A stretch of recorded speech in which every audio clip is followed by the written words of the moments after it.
নমস্কার বন্ধুরা, আজকে দেখো আমি কি বানাবো। আজকে আমি বানাবো মুচমুচে সুজি দিয়ে আলু দিয়ে নতুন একটা রেসিপি। তা দেখো, এখানে আমি দুটো আলু নিয়েছি, এখানে 250 গ্রাম আমি সুজি নিয়েছি। আলুটা সিদ্ধ করে নিতে হবে। এই যে বন্ধুরা সুজি, আমি সুজিটা জল দিয়ে একটু ধুয়ে নেব। এটা মিক্সার করবো, তার জন্য মিক্সারটা দিয়ে দেবো।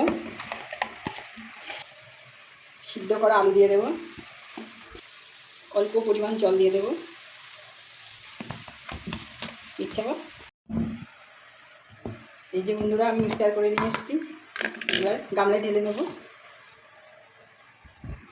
এই রেসিপির জন্য সিদ্ধ আলু আর সুজির জন্য যে উপকরণটা করেছি তা দেখুন। কাঁচা লঙ্কা দেব, কাঁচা লঙ্কা দিয়েছি। এবার আমি পাকা টমেটো দিয়ে দেবো। এখানে ধনে পাতা কুচি দিয়ে দেবো, গাজর কুচি দিয়ে দেবো। এখানে আমি একটা ডিম ফাটিয়ে দেবো।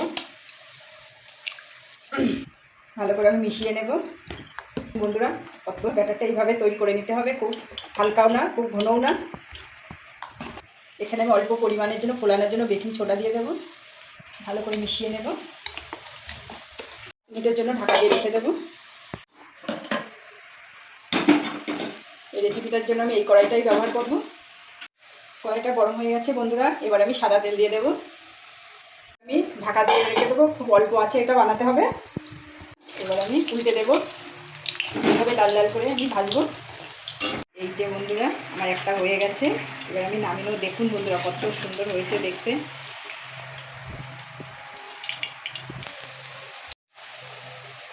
আর একটা দিয়ে দেবো।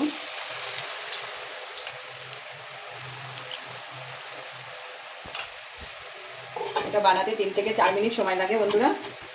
আমি ঢাকা দিয়ে রেখে দেবো, খুব অল্প আছে এটা বানাতে হবে। এবার আমি উল্টে দেবো, এইভাবে লাল লাল করে আমি ভাজবো।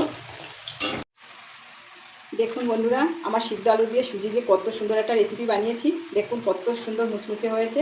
আপনারা সকালে কিংবা বিকালে টিফিনে খেতে পারেন, দারুণ লাগে খেতে, দেখতে যেমন সুন্দর খেতেও সুন্দর লাগবে। তো আমার এই রেসিপি যদি ভালো লাগে তাহলে শেয়ার করবে, লাইক করবে, সাবস্ক্রাইব করবে আর জানাবে সিদ্ধ আলু দিয়ে সুজির রেসিপিটা কেমন হয়েছে।